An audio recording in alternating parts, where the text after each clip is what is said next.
நாம் உயிரோடு இருப்பது தேவனுடைய சுத்த கிருபை இறக்கம்.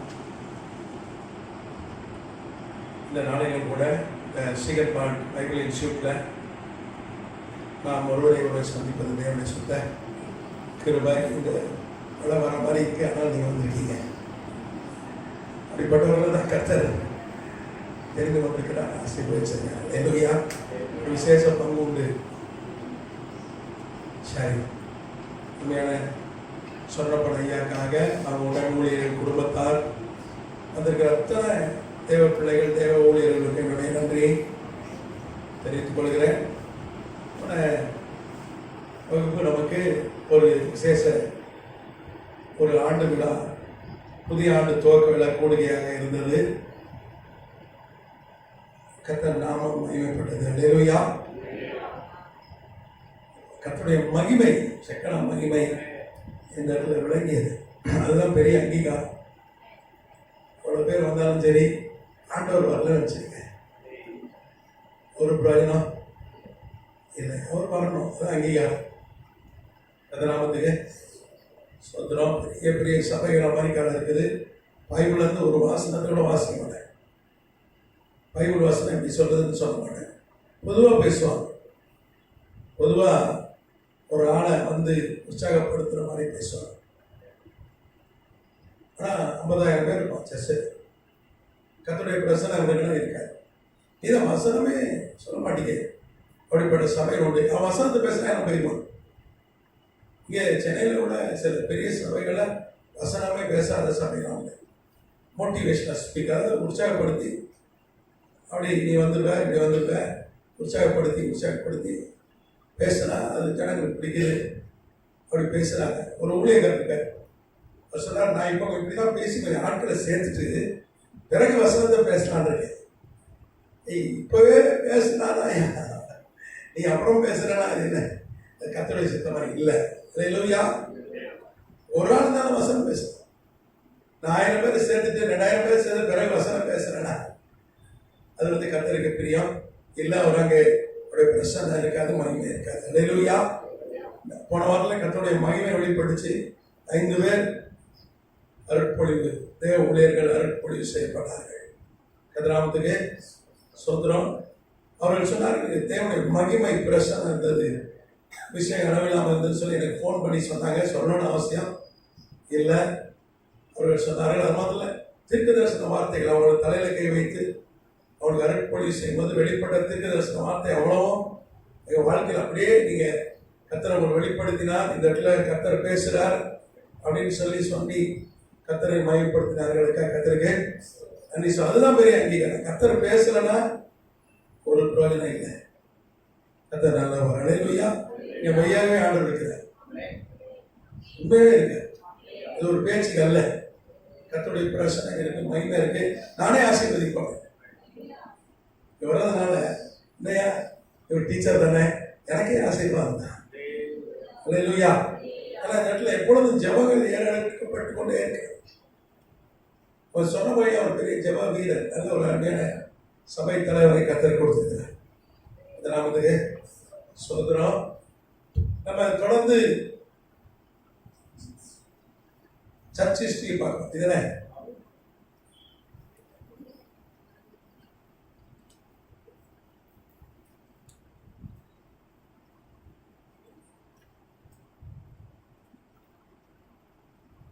சபை வரலாறு. அதில் குறிப்பா 7 சபை காலங்கள்.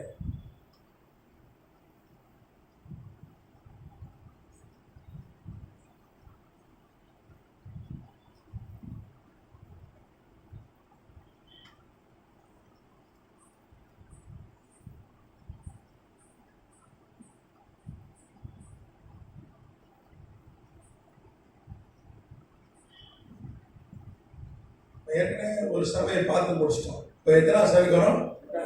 2வது சபை ஸ்பிர்னா.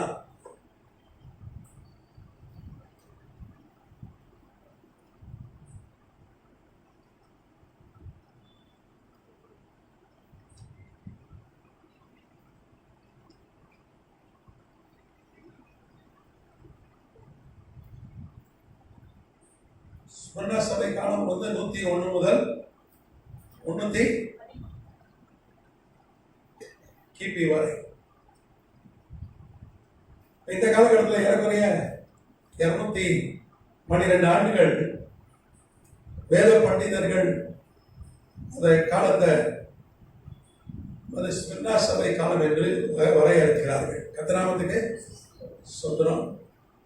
அப்போ 101க்கு பிறகு 313 வரைக்கும் என்ன நடக்கும் அப்படின்னு சொல்லி கர்த்தர் சம்பவிக்க போகிறவர்களை அவனுக்கு யோவானுக்கு வெளிப்படுத்தின காரியம் தான் இவைகள். கர்த்தநாமத்துக்கு ஸ்தோத்திரம். யோவான் 89 வயசுல பத்மூர்த்தியோட கைதியாக போகிறான். 95 96 கிபி வரைக்கும் அங்கே இருக்கிறான். ஒரு 2 ஆண்டுகள் இங்கே இருக்கிறான். கர்த்தர் அவனை விடுதலை பண்ணுகிறார். அப்போ அவன் ஏறக்குறைய 200 வருஷம் கழித்து என்ன நடக்கின்றதை கர்த்தர் என்ன பண்றார், அவனுக்கு வெளிப்படுத்துகிறார். கர்த்தநாமத்துக்கு ஸ்தோத்திரம். அது பார்த்தீங்கன்னா போன வகுப்புல நம்ம எத்தனை உபத்திரங்கள் பார்த்தோம்? முதலாம் உபத்திரம், 2ஆம் உபத்திரம், எத்தனை உபத்திரம்? 10வது உபத்திரம், 10 உபத்திரங்கள். ஆமா, அதுக்கு முன்னாடி பார்த்தீங்கன்னா இந்த காலகட்டத்தில் தானே இந்த உலக சாம்ராஜ்யம் என்னன்னா ரோம பேரரசு.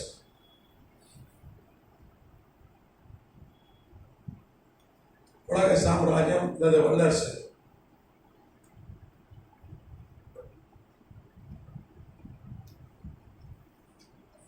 வல்லரசு ஆங்கிலத்தில் பார்த்தீங்கன்னா வேர்ல்ட் சூப்பர் பவர்.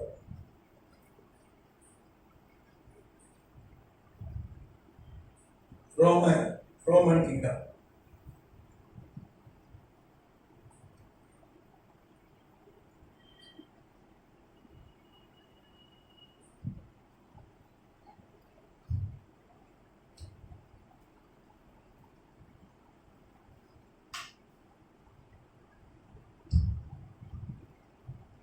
ரோம சாம்ராஜ்யம்.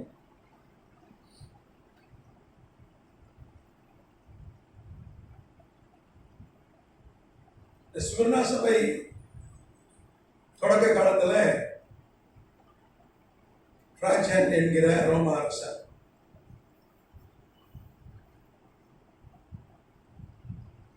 அவன் ஆளுகள் இருக்கிறான்.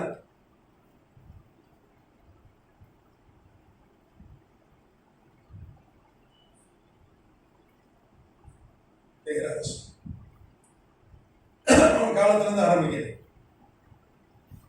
டிராஜன் என்ன பண்றான்? சபையை துன்புறுத்துகிற ஒரு அரசனா இருக்கிறான். அப்ப இந்த காலம் வந்து ரோம பேரரசன் டிராஜன் முதல் கான்ஸ்டன்டைன் வரைக்கும்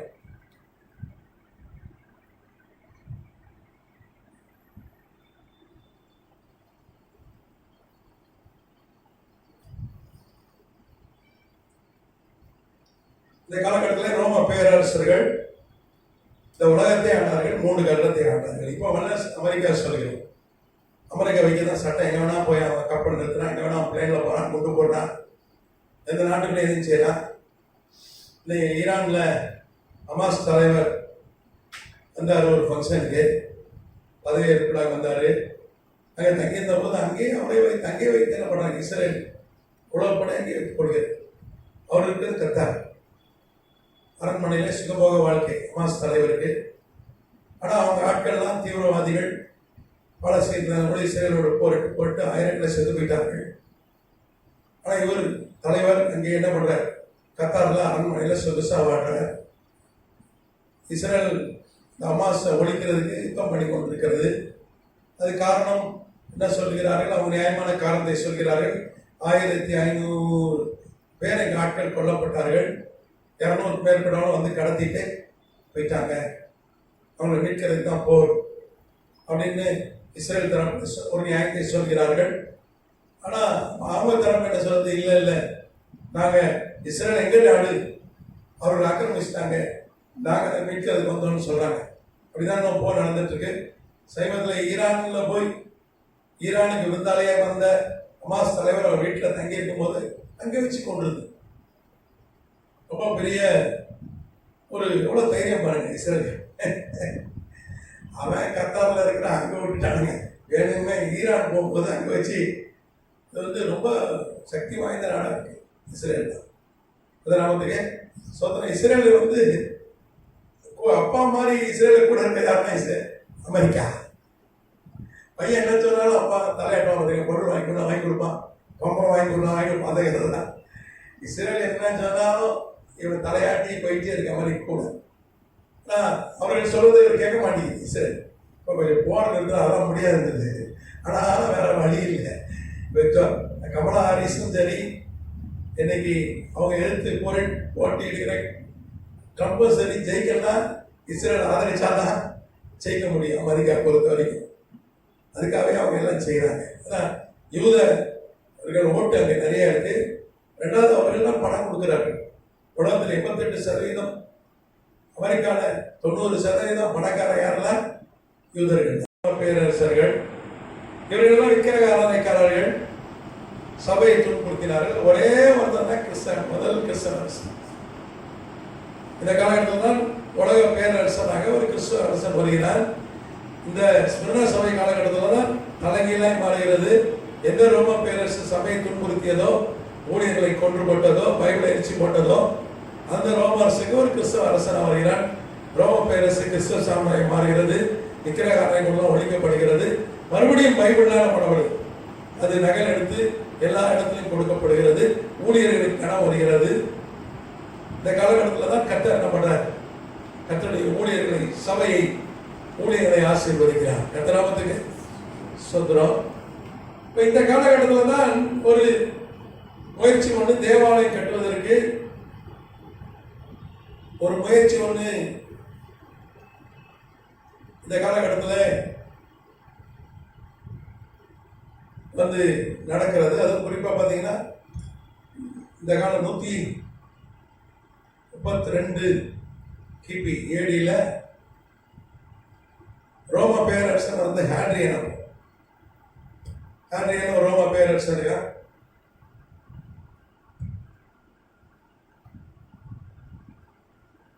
ரோம பேரரசன் ஹேட்ரியன்.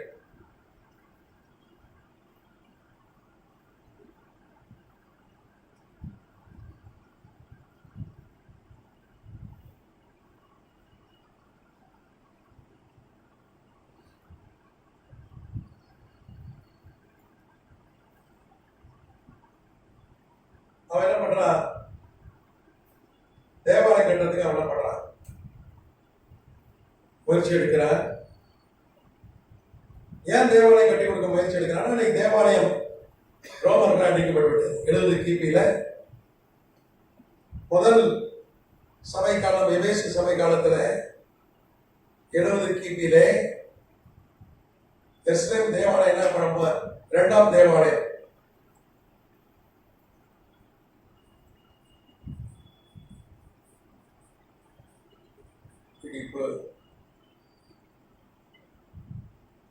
இடிக்கப்பட்டது. முதல் தேவாலயம் சாலமோன் கட்டார். அதை யார் இடித்து போட்டார்? நேபுகாத்நேசர் பிறகு ரட்சிக்கப்பட்டார். அவன் கிறிஸ்துவ அரசன் மாறிட்டான், ஊழியக்காரனா மாறிட்டான். அதே மாதிரி 70 வருஷம் தேவாலயம் இல்லாமல் இருந்தது. ஒரு கர்த்தர் கோரேசை எழுப்பினார், செருபாபேலை எழுப்பினார், யோசுவாவை எழுப்பினார். மறுபடியும் அந்த இடத்துல பிரம்மாண்டமாய் ஒரு தேவாலயம், அதை விட முதல தேவாலயத்துடைய ரொம்ப மகிமையா கட்டப்பட்டது. 1,25,00,000 கிலோ தங்கம் செலவு செய்யப்பட்டு, அதுக்கப்புறம் 10 கோடிக்கு மேல வெள்ளி செலவு செய்யப்பட்டு அந்த தேவாலயம் கட்டி முடிக்கப்பட்டது. அந்த தேவாலயம் ஆண்டவராகிய இயேசு கிறிஸ்து காலத்தில் இருந்தது. ஒரு பூமியில மனிதாவதாரம் எடுத்து வந்த போது அந்த தேவாலயத்தில் அவர் போதித்தார், இங்கே அற்புதம் செய்தார். அவர் மரித்து உயிரோடு இழந்து 40 வருஷம் வரைக்கும் இருந்தது. கிபி 70 தான் அந்த தேவாலயம் ரோமர்கள் இடித்து போட்டார்கள். அவ்வளவு பிரம்மாண்டமான தேவாலயம் இடிக்கப்பட்ட, தீப்பிடிச்சு எழுதிட்டு 10:24:1 ஆண்டவர் சொன்னார், ஒரு கல் மேல் ஒரு கல் இராதபடி இந்த தேவாலயம் இடிக்கப்படும் சொன்னார். அதே மாதிரி தீப்பிடித்து இருந்ததுனால தங்கெல்லாம் உருகி ஒரு கல்லுக்கு இடையே இன்னொரு கல்லுக்கு இடையே போனதுனால ஒரு கல்லா தட்டி எடுத்து தங்கத்தை எடுத்தாங்க. அப்போ ஒரு கால் மேல ஒரு கல்லுபடி தேவாலயம் கர்த்தருடைய வாக்குப்படி இடிக்கப்பட்டது. அப்புறம் தேவாலயம் இல்லாமல் போய்விட்டது. இப்போ 62 வருஷம் கழிச்சு ஒரு அரசன் வருகிறான் ஹேட்ரியன். அவன் என்ன செய்யறான், சரி யூதர்களை நம்ம பிரியப்படுத்தலாம். ஏன்னா யூதர்களால எப்பவும் பிரச்சனை, அவங்க புரட்சி பண்ணிக்கிட்டே இருக்காங்க. இந்த தேவாலயத்தை கட்டி கொடுத்துட்டா கம்முன்னு இருப்பான், அவர்கள் ஏற்றுக்கொள்வார்கள். ஏன்னா யார் தேவாலயம் கட்டி கொடுக்குறாலும் நான் மேசியானே ஏற்றுக்கொள்வார்கள். அப்படிதான் அவங்க உடைய நம்பிக்கை. இப்போ 62 வருஷம் தேவாலயம் இல்லை. அப்ப ஹேட்ரியன் என்ன பண்றான், நான் கட்டி தரேன்னு சொல்லி என்ன பண்றான், ரோம பேரரசன் பெரிய பணக்காரன், 3 கண்டங்களை ஆளுகிறவன், அவன் தேவாலயம் கட்டுவதற்கு அவன் முயற்சி எடுக்கிறான். அதற்கான பணத்தை கொடுக்கிறான். கதிராமத்துக்கு சுத்திரம். ஆனா யூதர்கள் அதை ஒற்றுக்கொள்ள மாட்டேங்கிறாங்க. யூதர்கள் என்ன சொல்றாங்க, தேவாலயத்தை ஒரு வெள்ளைக்காரங்க ஒரு ரோமன் கட்டக்கூடாது. நான் பைபிள் அப்படி தானே, நீங்க பைபிளை பார்த்தீங்கன்னா தேவாலயம் கட்ட சாலமோன், அதுக்கப்புறம் செருபாபேல், யோசுவா, ஒரே பணம் தான் கொடுத்தான். இவர்கள் என்ன சொன்னார்கள், யூதர்கள், எப்பா நீ பணம் கொடு, நீ நின்று கட்டக்கூடாது. இது பரிசுத்த ஆலயம் விருத்த சேதனம் இல்லாத வந்து யூதர்களால் வந்து கட்ட முடியாது, கூடாது. அப்படிதான் பைபிள் இருக்கு, அவங்க சட்டம் அப்படிதான் இருக்கு. அதனாலதான் நீ அப்படி செய்ய வேண்டாம். நீ என்ன பண்ணு, பணத்தை கொடுத்துரு, நாங்க என்ன பண்றோம் அதை கட்டி முடிக்கிறோம் அப்படின்னு சொல்லி அவர்கள் வந்து போராடினார்கள். ஆனா அவன் என்ன சொல்லிட்டான், நான் வந்து கொடுக்க முடியாது, நான் தான் கட்டுவது. அன்றைக்கு பார்த்தீங்கன்னா ஒரு கவர்னர் ஒருத்தர் இருக்கான், ரோம பேரரசன் ஹேட்ரியன் ரோம்ல இருக்கான். அன்னைக்கு ஒரு கவர்னர் இருக்கான், அவன் பேர் சினியஸ். அவன்தான் யூதாவுடைய கவர்னர். எப்படி பிலாத்து இடத்துல அவன் தான் இருக்கான்.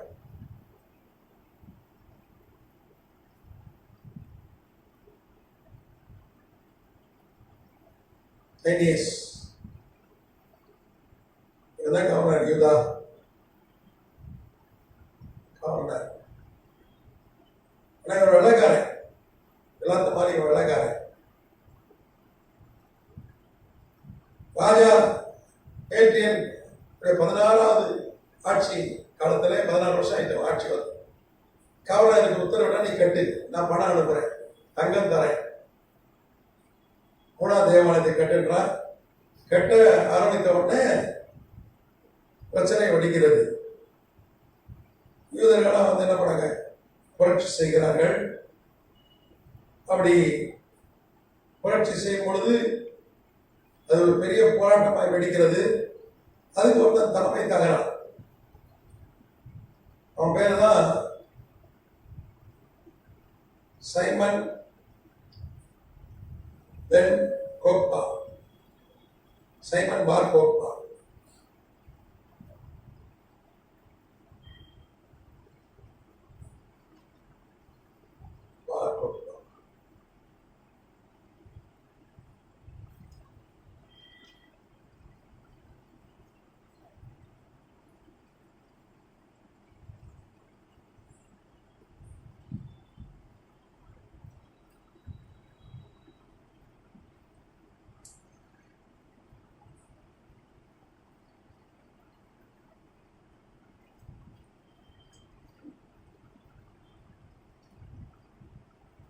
அவன் யாருன்னா ஒரு யூத ராணுவ தலைவர். யூதர்களை சுதந்திரத்தை போராடுகிறார்கள்.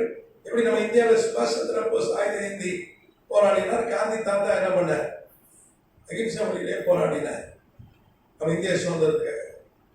உண்மைதானே? பகத்சிங் என்ன பண்ணார், பஞ்சாப்ல ஆயுத ஏந்தினார். ஆனா மற்றவர்கள் என்ன பண்ணாங்க, உண்ணாவிரதம் இருந்தார்கள், அறவழியில போராட்டம் நடத்துறாங்க. அறவழி போராட்டம். ஆனால் இந்த சைமன் பார் கோக்பா அவன் கையில் ஆயுதம் ஏந்தி அவன் போராடுகிற ஒரு குழுவை வைத்திருந்தான். ஒரு குழு அவன்கிட்ட இருந்தது. அன்றைக்கு அவன் தலைமையில பெரிய போராட்டமாய் வெடித்தது. முதல் ஒரு அறவழி போராட்டமா இருந்தது. அதுக்கு பிற்பாடு அந்த போராட்டம்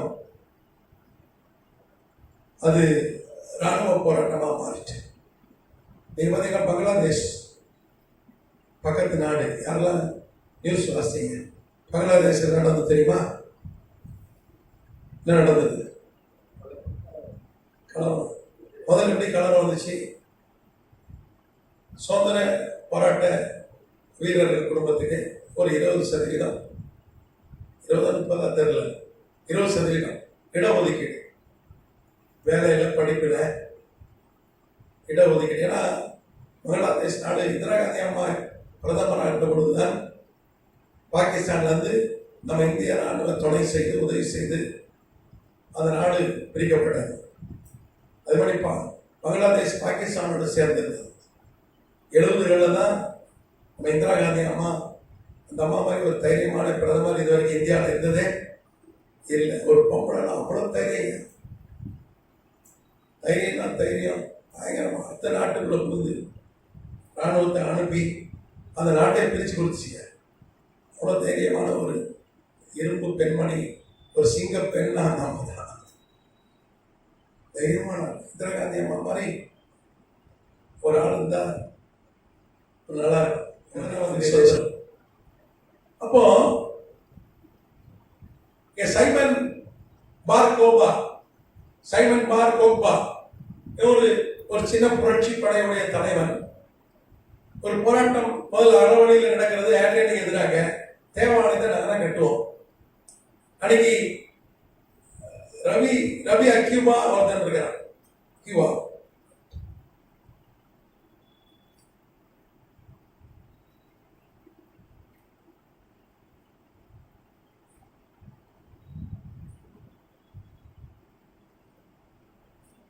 இவன் பிரதான ஆசாரியர்.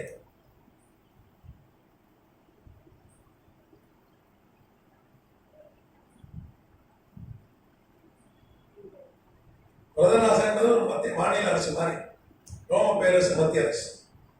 அவனும் சைமன் பார் கோக்பாவும் இணைக்கிறார்கள், கூட்டணி அமைக்கிறார்கள். ஒரு பெரிய புரட்சி வெடிக்கிறது. ஒரு 2 லட்சம் பேர் இராணுவத்தை திரட்டுகிறார்கள், போராடுகிறார்கள். ரோமரை துரத்தி விட்டுறாங்க. கிபி 70 அப்படிதான் நடந்தது. 66 போர் வெடித்தது. எப்படி இஸ்ரேல் ஜனங்கள்லாம் சேர்ந்து ரோம கவர்னர் அடிச்சு துரத்திட்டாங்க. அப்புறம் 4 வருஷம் முற்றுகையிட்டு 70 மறுபடியும் எருசலேம் பிடிக்கப்பட்டது. அப்பதான் தேவாலயம் இடிக்கப்பட்டது. அதே மாதிரிதான் 132 கிபியில் நடந்தது. ஏறக்குறைய 60 ஆண்டுகள் கழித்து நடந்த ஒரு சம்பவம். நீங்க பாத்தீங்கன்னா இவர்கள் புரட்சி பண்றாங்க. 2 லட்சம் பேர் இணைஞ்சிட்டாங்க இராணுவத்தில், புரட்சி படையில. இந்த ரவி அக்கிவா என்ன சொல்றாரு? இவன் தான் யாக்கோபில் ஒரு நட்சத்திரம் உதிக்கும், செங்கோல் தோன்றும்னு சொல்லி என்ன ஒரு தீர்க்க தரிசனம் இருக்கு. அது யாரை குறித்தான தீர்க்க தரிசனம்? மேசியை குறித்ததான தீர்க்க தரிசனம். அது பிழையாம் என்கிற தீர்க்க தரிசி சொன்ன தீர்க்க தரிசனம். பிழையாம் கரெக்டா தீர்க்க தரிசனம். அவனால நரகத்துக்கு போறதான் வச்சிருக்காரு ஆண்டவர். வெளிப்படுத்தின விஷயம் பாருங்க, 2ஆம் அதிகாரம் பார்த்தீங்கன்னா பிள்ளையா எங்க போறான் நரகம். அவன் சொன்ன ஒரு தீர்க்க தரிசனம் ஃபெயிலியர் ஆகுது. கரெக்டா தீர்க்க தரிசனம். அவன் மேல என்ன குற்றச்சாட்டு வைக்கிறார்? கட்ட அவன் கொஞ்சம் பண ஆசை இருந்தது. அவன் கொஞ்சம் பண ஆசை உள்ளவனா இருந்தான். அவன் கொஞ்சம் ஆடம்பர பிரிய. பணம் எதுக்குங்க? பணம் யாருக்கு வேணும்? ரொம்ப ஆடம்பரமா வாழ்ற பாருங்க, அவனுக்கு தான் வேணும். 7 ஸ்டார் ஹோட்டல் சாப்பிட்றது, 7 ஸ்டார் ஹோட்டல் தங்குறது, 5 ஸ்டார் ஹோட்டல் தங்குறது இல்லை, 7 ஸ்டார். பிள்ளைங்கள போனால் சாதாரண இப்போ டெல்லிக்கு போனால் ஒரு 6000 ரூபாய் டிக்கெட்னா, அதே இது பிஸ்னஸ் கிளாஸில் போனீங்கன்னா பல மடங்கு, ஒரு 4 மடங்கு டிக்கெட் வச்சுங்களேன், ஒரு 25,000 ரூபாய்க்கு மேலே டிக்கெட்டு. ரெண்டும் பக்கத்தில் தான். ஆனால் பிஸ்னஸ்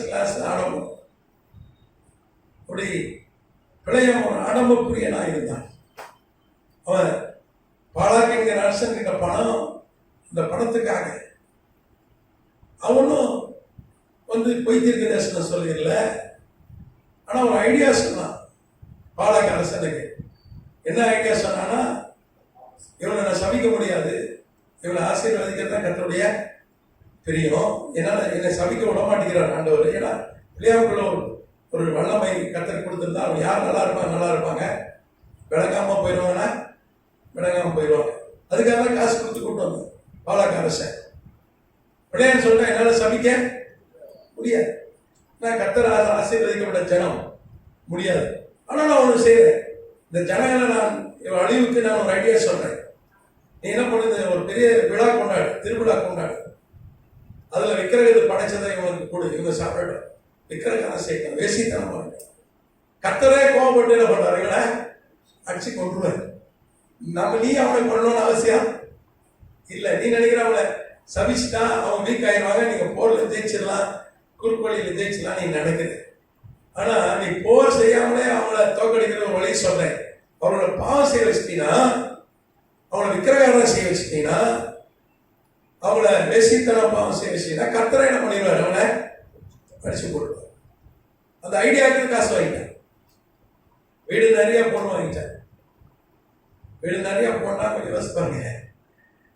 அந்த காலத்துக்கு ஒரு அரண்மனை நிறைய பொண்ணு வாங்கிட்டான். அதான் வரலாறு சொல்லு, பல டன் தங்க வாங்கிட்டான் ஐடியாக்கு. ஆனா கர்த்தர் அவனை கொன்று போட்டான், சங்கரிக்கப்பட்டான். வேற அவன் பெரிய விக்கிரகாரத்தை செய்ய அப்படின்னு சொல்லலை. அவனு சினிமா பாட்டு, நீங்க சினிமா பாட்டு ஆராதிக்கிறான். ஒருத்தன் மதுரையில இருக்கான், நிறைய கூட்டம் வந்து அவனுக்கு சினிமா பாட்டுல தான் பிரசங்கம் பண்றான். சினிமா பாட்டுல ஒரு வரி எடுத்து இதே மாதிரி அவனை கர்த்தர் ஆசீர்வதிப்பான். கோபம் அது செல்போனை போட்டு படிச்சிடலாமா வருது, பார்க்கும்போது ரத்தம் கொதிக்குது. ஒரு கிறிஸ்தவ பெண்டேகாஸ்ட் ஊழியக்காரன்னு சொல்றேன், சினிமா பாட்டுக்கு டான்ஸ் பண்றான், அசிங்கமா கேவலம். ஒரு கூட்டம் போது அது ஜாலியா இருக்காங்க. அம்மா பாவம் செய்யறதுனால வரமாட்டான். கர்த்தர் பண்ணி அடிப்பார், தண்டிப்பார், டான்ஸ் ஆக விடுவாயா, போவாண்டா, அங்கே போறேன் ஒரு சினிமா பாட்டு டான்ஸ் ஆடலாம், அது ஜாலியா இருக்கவா, அப்படிதான் போவோம். கரெக்ட் தானே? எங்கே கண்டிப்பு இருக்காங்க, வரமாட்டான். இயற்கை தானே? இந்த ஐயா வர கேட்ட வர கூட்டிடா, லேட்டா வந்தா யார் வருவா? அவன் இல்லை, சினிமா பாட்டு போட்டு டான்ஸ் ஆடலாம், கூட்டம் சமூகம். இதே மாதிரி ஒன்று ஆசீர்வதிப்பார் கர்த்தர். சினிமா பாட்டு நல்லா பாடணும், ஆனால் பிள்ளையும் அந்த தப்பு கூட செய்யல. துட்டு தாங்க எங்களுக்கு வீடு இல்லை, இருக்கும் அப்படின்னு அதுல ஏமாத்துல. கர்த்தர் ஒரு திட்டம் கொடுத்துருக்காரியா, ஒரு தேவதன் வந்து திட்டம் கொடுத்தான், அதுக்கு பணம் அனுப்புகோ அப்படின்னு கேட்கல, ஒரு ஐடியா கொடுத்தான். எப்ப அவங்க பாவம், நீ ஒரு திருவிழா நடத்தியா, இஸ்ரேல் ஜனங்க வாவான்னு கூப்பிடு, அவனெல்லாம் வருவானுங்க, பாவம் செய்வாங்க, கர்த்தர் என்ன பண்ணுவாங்க, அடித்து போடுவாங்க.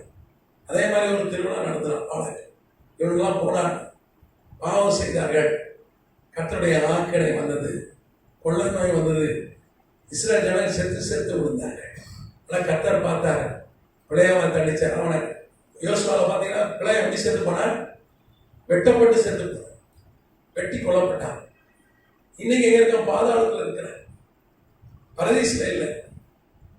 பரிசுத்தவான்கள் எல்லாரையும் ஆபிரகாம் அடியில கொண்டு போய் கர்த்தர் சேர்த்தார். அப்புறம் மரித்து உயிரோடு எழுந்த பிறகு எங்க கொண்டு வச்சிட்டாரு, ஆபிரகாம் அடி எங்க போயிட்டு இருப்போம், அட்ரஸ் மாறி 3வது வானத்துக்கு போயிடுச்சு. ஆனா இன்னைக்கும் பிள்ளைய எங்க இருக்கா, பாதாளத்தில் இருக்க. இன்னைக்கு சில ஊழியர்கள் பிள்ளையம் கூட பரவாயில்லன்னு தோணுது, பல லட்சம் பணம் தப்பு செய்யறேன். நான் நேற்று ஒரு வீடியோ பார்த்தேன், ஒருத்தர் சொல்ற கதவை டக்கு சனிக்கிழமை நைட்டு கதவை தட்டுறாங்க, காலை மேல் அடிக்கிறாங்க. யாருன்னு திறந்து பார்த்தா இயேசு நிற்கிறார் வீட்டு வாசல். யார் நிற்கிறா? இயேசு. நின்றுட்டு நாளைக்கு சண்டே சர்ச்சுக்கு ரெடி ஆகிட்டியா அப்படின்னு கேட்டா, சர்வீஸ். ஆனால் இவர் அப்படியே திகழ்ச்சி போயிருந்தார். சரி வா அப்படின்னு வீட்டுக்குள்ள கூப்பிட்டு போய் ஒரு பிரசங்கம் நான் சொல்ல எழுதிக்காண்டா, சொல்ல எழுதிக்காண்டா. அப்படிதான் என்ன பண்ணேன், எழுதி அப்புறம் கேட்டார், யூடியூப்லாம் போடுறியா, போடுன்னு சொல்லிட்டு போனார்.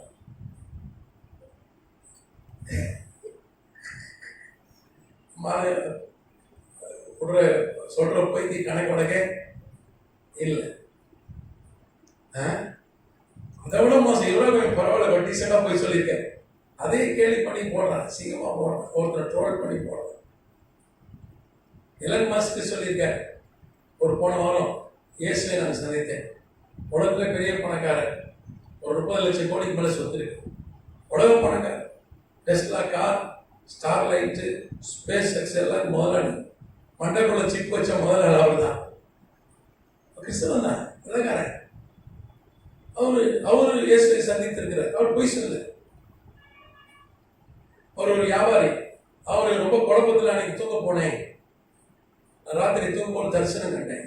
அவர் சொல்றார், எங்க பார்த்தாலும் இருள், ஒரு காட்டு பகுதியா இருக்கு, எனக்கு வழி தெரியல, அப்படியே தண்டிட்டு இருக்கேன். ஒரு மரத்தண்டையில ஒரு ஒளியை பார்த்தேன், அங்க இயேசு நின்று கொண்டிருந்தார். என்னை அப்படியே ஆச்சரிய கட்டி கொண்டார், என்னை ஆசீர்வதித்தார். என்கிட்ட சில காரியங்களை சொல்லியிருக்கிறார், அதெல்லாம் நடக்க போகுதுன்னு சொல்லியிருக்காரு. அவர் எனக்கு பிடிச்சவொடனே எனக்கு நிம்மதி வந்துச்சு, எனக்கு குழப்பம்லாம் போயிட்டு எனக்கு சந்தோஷமா இருக்கேன்னு சொல்லியிருக்கேன். ட்விட்டர்லாம் அவருதான். ஆனா இவனுங்க மாதிரி அவர் பேசியிருக்கிறார். அது நான் உண்மைக்காக நம்புறேன். ஏன்னா அவர் என்ன சொன்னாரு, எனக்கு நிம்மதி கொடுத்தாரு. இயேசு தான் கண்டேன் தரிசனத்துல, நான் குழப்பத்துல இருந்தேன், எனக்கு நிம்மதி கொடுத்துருக்கேன், எனக்கு என் கூட நிறைய காரியங்கள் பேசினார் சொல்லி கதவை தட்டிட்டு ஆப்பம் சுட்டு கொடுத்தது, இடியாப்பம் சுட்டு கொடுத்தாரு அப்படிலாம் சொல்றான் சிலர். அதெல்லாம் ஏற்றுக்கொள்ற மாதிரி இல்லை. கதிராமத்துக்கு சோத்ரம். இந்த ரபி அக்கிவா ஒரு பிரதான ஆசாரியன், இவன் என்ன பண்றான், அன்னைக்கு பிள்ளையாம் சொன்னாரு மேசியா, யாக்கோபுல ஒரு செங்கோல் உதிக்கும், நட்சத்திரம் உதிக்கும்னு சொன்னாரு, அந்த மேசியா இவன் தான் சொல்லி பிரச்சாரம் பண்ணான். அதனாலதான் 2 லட்சம் பேர் சைமன் கோக்பாவை மேசியா என்று ஏற்றுக்கொண்டாரு. மேசியா ரோமாட்ட விடுதலை வாங்கி கொடுப்பாரு, தேவாலயத்தை கட்டுவார். சைமன் பார்க்கோப்பா என்ன சொல்லி கூப்பிட்டா எல்லாத்தையும் இளைஞர்கள் வாலிபர்களை, வாங்க என் கூட சேர்ந்து நம்மள ரோமா படையோட சண்டை போடுவோம், ஹேண்ட்லியோட சண்டை போடுவோம்.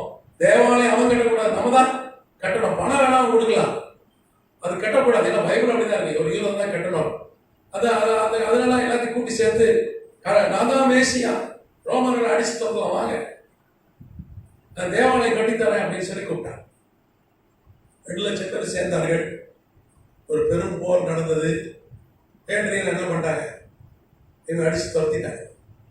இப்போ சைமன் பார்க்கோப்பா இஸ்ரேலுக்கு ராஜா உட்காந்துட்டான், இஸ்ரேல் முடிச்சிட்டான். முடிச்சவனா அவன் என்ன பண்றான், தேவாலயம் கட்ட ஆரம்பிக்கிறான். அவன் தேவாலயம் கட்ட ஆரம்பிக்கிறான். அவன் 3 வருஷம் ஆட்சி செய்தான். ஒரு 3.5 ஆண்டுகள் அவன் ஆட்சி செய்தான். அவன் நாணயம்லாம் வெளியிட்டான். அவன் வெளியிட்ட நாணயம்லாம் இருக்கு. ஷெக்கல் அப்படின்ற ஒரு நாணயத்தை வெளியிட்டான். அதுல ஒரு தேவாலயத்துடைய படம் ஒன்று போட்டுட்டான். அப்புறம் ஒரு வார்த்தை ஒன்று போட்டான், இஸ்ரேலுக்கு சுதந்திரம் அப்படின்னு சொல்லி வெள்ளி நாணயம் வெளியிட்டான்.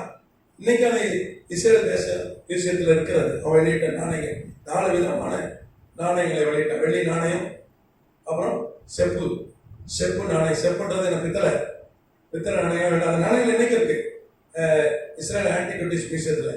அவன் 3 ஆண்டுகள் ஆட்சி செய்தான். 3 ஆண்டுகள்.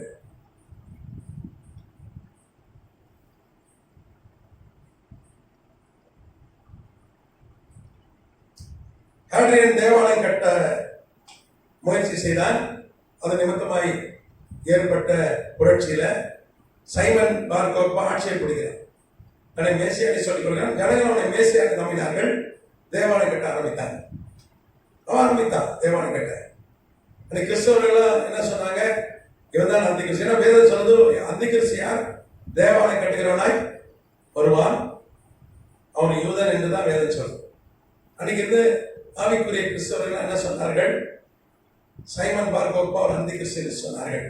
அவனெல்லாம் கொண்டு போட்டான். அவனை கூப்பிட்டாவா என் கூட சேர்ந்து என்ன பண்ணு, தேவாலயம் கேட்டு பணம் கொடுன்னு கேட்டான். அவர்கள் மறுத்தார். அவனெல்லாம் கொண்டு போட்டான். ஒரு அந்தி கிறிஸ்துவா தான் அவன் செயல்பட்டான்.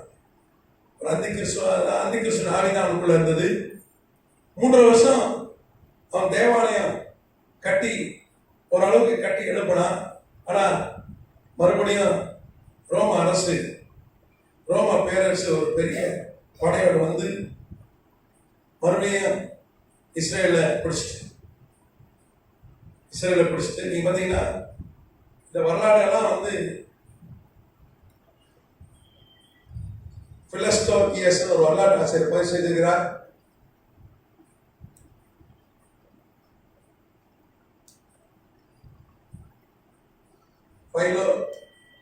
Philostratus.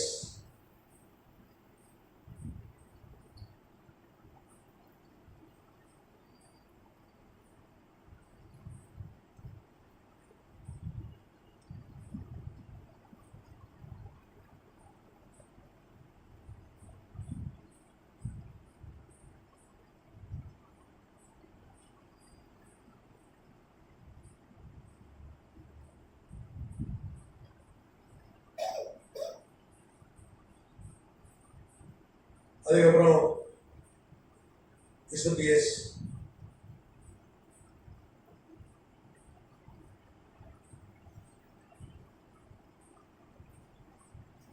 வரலாற்று ஆசிரியர்கள்.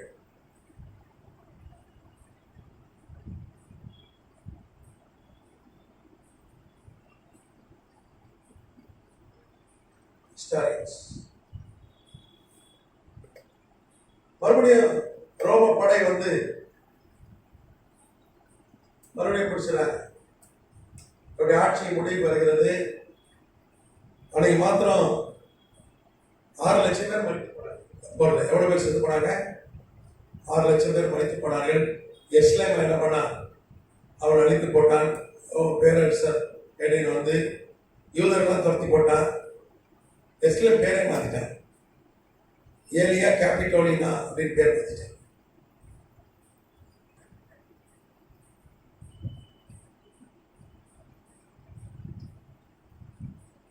அஞ்சு 5,80,000 பேர் ஒரே நாள் வரை கொல்லப்பட்டார்கள். எல்லாம் யூதர்கள்.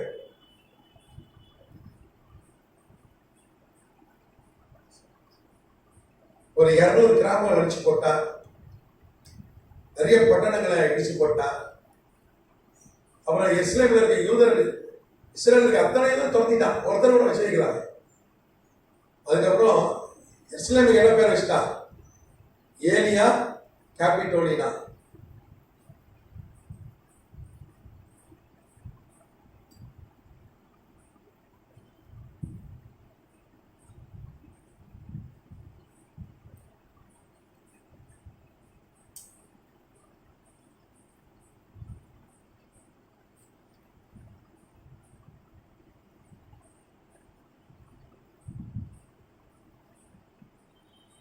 இஸ்லாம் பெயர் மாற்றப்பட்டது.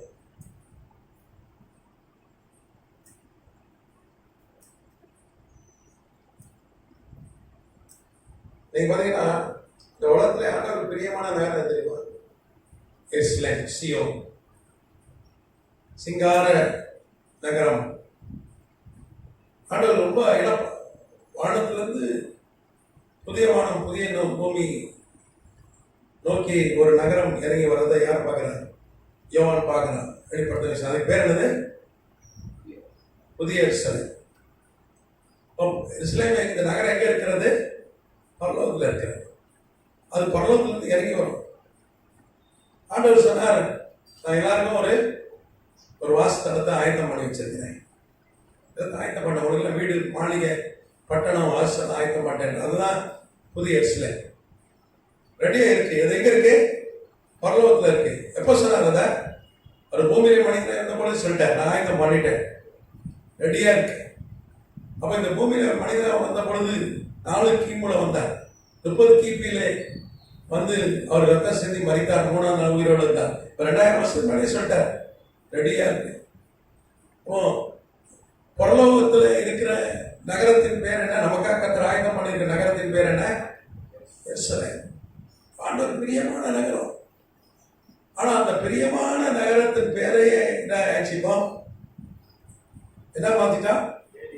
ஏலியா கேபிட்டல். எவ்வளவு ஒரு துக்கமான ஒரு காரியமாக. யூதர்கள்லாம் துரத்தப்பட்டார்கள். ஆனால் தேவாலயம் கட்டியிருப்பான். அதையும் இவர்கள் தடுத்து இவர்கள் கெட்ட போய் அப்புறம் அதெல்லாம் இடிச்சு போட்டான். கெட்ட தேவாலயத்தில் என்ன பண்ண அவனே அறகுறைய கெட்ட தேவாலயத்தை இடித்து போட்டான். அப்போ இந்த ஸ்பிருனா சபை காலத்துல ஒரு தேவாலயம் கட்டுறதுக்கு ஒரு முயற்சி மேற்கொள்ளப்பட்டது. ஆனா யாராலையும் தேவாலயம் கட்ட முடியாது. ஏன்னா வேதம் சொல்றது அந்த கிறிஸ்தான் வந்து தேவாலயம் கட்டுவான். உலகத்தை ஆளப்போகிற ஒரு அந்த கிறிஸ்து. இவனும் ஒரு அந்த கிறிஸ்து தானே, உலகத்தை ஆளது. பல அந்த கிறிஸ்துகள் இருக்கிறாங்க. யாரெல்லாம் தன்னை கடவுள்னு சொல்லிக்கிறானோ அவனா யாரு? நான் மேசியா தான் இவன் சொல்லிக்கோனா. நான் தான் மேசியா, நான் தான் யாரு? யாக்கோபுல ஒரு செங்கோல் தோன்றும் நட்சத்திரம் உதிக்காது நான் தான் அப்படின்னு சொல்லி தன்னை மேசியான்னு அரைக்கூமி எல்லாத்தையும் அழைச்சான். ஆனால் இவன் கொல்லப்பட்டான். ஆனால் அன்னைக்கு 5,80,000 அதிகமான யூதர்கள் கொல்லப்பட்ட. ரத்த ஆறு ஓடிச்சு இஸ்ரேல்ல. அப்படியே இஸ்ரேல்ல ரத்த ஆறு ஓடிச்சு இந்த காலகட்டத்தில் தான். அப்போ முதல் முறையாக இடிக்கப்பட்ட தேவாலயம் கட்டுவதற்கு ஒரு முயற்சி ஸ்மிர்னா சபை காலத்துல நடந்தது. இது உலக வரலாற்றில் ஒரு முக்கியமான ஒரு சம்பவமாய் இருக்கிறது. கதிராமத்துக்கு சொந்தரம். ஆனா அந்த முயற்சி தோல்வி அடைந்தது. காரணம், கடைசி நாட்கள்ல அந்த கிறிஸ்து தான் வந்து என்ன பண்ணுவான், அந்த தேவாலயத்தை கட்டுவான். அவன் எங்கிருந்து வருவான்? இரும்பும் களிமண்மான ஒரு சாம்ராஜ்ல இருந்து வருவான். அழிந்து போன பிறகு உயிர் படைத்த ஒரு ரோம சாம்ராஜ்யத்திலிருந்து வருவான். அவன் தான் என்ன பண்ணுவான்? அவன் யூதன். அவன் என்ன எந்த கோத்திரத்தை தான் கோத்திரத்தை சார்ந்தவன். அவன் தான் என்ன பண்ணுவான்? தேவாலயத்தை கட்டுவான். அவனை தான் கட்டுறது. அவன் கட்டுறது தான் கர்த்தர் அனுமதி கொடுத்து வைத்திருக்கிறார். வேற யாருக்கும் அனுமதி இல்லை. இன்னைக்கு கூட இஸ்ரேல்ல ராணுவம் இருக்கு, அரசாங்கம் இருக்கிறது, உலகத்தை ஆட்டிப்படுகிறான், இணைச்சதெல்லாம் செய்யறான். ஆனால் ஒரு தேவாலயம் கட்ட முடியுதா? இல்லை. அதுக்காக ஆண்டவர் தடுத்து வச்சுக்க. அவர் 2வது சபை ஸ்மிர்னா சபை காலத்துல தேவாலயம் கட்டுவதற்கு ஒரு முயற்சி நடந்தது. அந்த காலகட்டத்தில் கிறிஸ்தவர்கள் கொல்லப்பட்டார்கள். பல்லாயிரக்கணக்கான கிறிஸ்தவர்கள் அதை எதிர்த்தார்கள். அவனை சைமன் பார் கோப்பாவை அந்த கிறிஸ்டியன் சொன்னார்கள். அவனை கொண்டு போட்டாங்க. இன்னைக்கு நீங்க பாராளுமன்றம் போனீங்கன்னா நெசட், இஸ்ரேலுடைய பாராளுமன்றத்துக்கு என்ன நெசட்.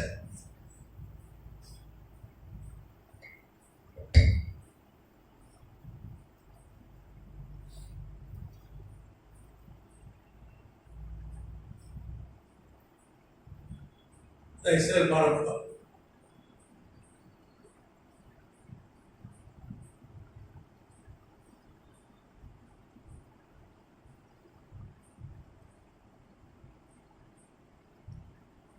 இந்த சைமன் பார் கோப்பாக்க ஒரு பெரிய சிலை வச்சிருக்கேன். யூடியூப்ல கூட பார்க்கலாம். நெசட் நீங்க அப்படியே யூடியூப்ல வீடியோ பார்த்தீங்கன்னா சைமன் பார் கோப்பா சிலை உள்ள இருக்கு. இஸ்ரேல் ஜனங்க அவனை என்ன சொல்றாங்க? பெரிய மாவீரன்னு இன்னைக்கு அவனை கனம் பண்ணி கொண்டிருக்கிறார். அவன் தான் என்ன பண்ணான்? முதல் இடிக்கப்பட்ட 2வது தேவாலயத்தை திரும்ப கட்டுறதுக்கு அவன் முயற்சி பண்ணான். அது இந்த காலகட்டத்தில் தான் நடந்தது. இந்த காலகட்டத்தில் இஸ்ரேல் தேசத்தில் யூதர்கள் துரத்தி விடப்பட்டார்கள். ஒரு ஆளுநரும் துரத்தி விடப்பட்டார்கள். இந்த காலகட்டத்தில் தான் எருசலேமுடைய பேர் ஏலியே கேபிட்டோலின் அனுமதிச்சு. ஒரு மிகப்பெரிய கர்த்தருக்கு ஒரு ஒரு உண்மையாவே ஒரு பிரியமான நகரம் எருசலேம் தான், சியோன் தான். அது பேர் மாற்றப்பட்டது எப்படி இருந்துட்டோம் பாருங்க. அது காரணம் ஜனங்களுடைய பாவம். எத்தனாவதுக்கு சோத்திரம். அது கேள்வி தான் கேட்கலாம். நம்ம அடுத்த வகுப்புல தொடரும்.